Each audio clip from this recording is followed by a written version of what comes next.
মাহিত, তুমি আবার সেইটা খাচ্ছ? ও তোমাকে বলছিলাম যে ওটা খাওয়া ভালো নয়, তাও ওটা খাচ্ছ কেন? আর খাবে না তো? সবাইকে বলে দাও আমি আর খাবো না। আমি খাবো না। আচ্ছা ঠিক আছে, সবাইকে একটু হ্যালো করে দাও। বলো হ্যালো, কেমন আছো? ভালো আছো সবাই? আচ্ছা সবাইকে টাটা করে দাও এবার, ভালো করে দেখে এদিকে দেখো। ওই টাটা বন্ধু।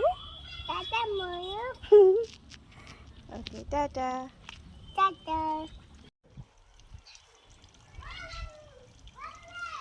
আস্তে আস্তে আস্তে আস্তে। হ্যাঁ